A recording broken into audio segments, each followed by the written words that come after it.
రాజధానిగా అమరావతికి శాశ్వత హోదా కల్పించే బిల్లుకు పార్లమెంట్ ఉభయ సభలు ఆమోదించడంపై స్థానికులు హర్షం వ్యక్తం చేస్తున్నారు. వాళ్లతో కలిసి సీఎం చంద్రబాబు నాయుడు సైతం వేడుకలు జరుపుకుంటున్నారు. అటు ఢిల్లీలో రాజ్యసభలో చర్చ జరుగుతున్న సమయంలో లోకేష్ సహా టీడీపీ నాయకులు గ్యాలరీలో కూర్చున్నారు. బిల్లును సభ ఆమోదం తెలపగానే నమస్కారం చేసి కృతజ్ఞతలు తెలిపారు. రాత్రి 7 గంటలకు రాష్ట్ర వ్యాప్తంగా దీపాలు వెలిగించి సంబరాలు చేసుకోవాలని పిలుపునిచ్చారు.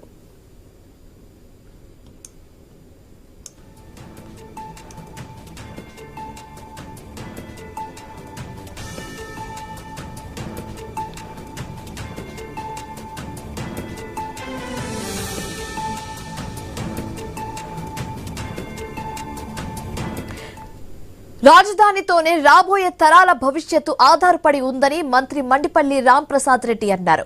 వైసీపీ హయాంలో అమరావతి పనులు ఆపేశారని అన్నారు. 3 రాజధానులను అంటూ ప్రశ్నార్థకం చేశారని మండిపడ్డారు.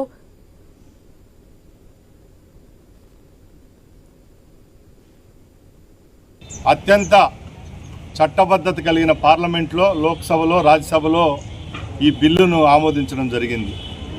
అంటే ప్రజలకు పార్లమెంటరీ వ్యవస్థపై నమ్మకం ఉంది.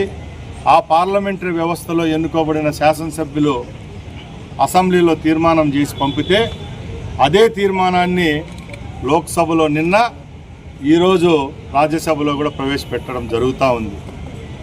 ఇది ఒక చరిత్ర.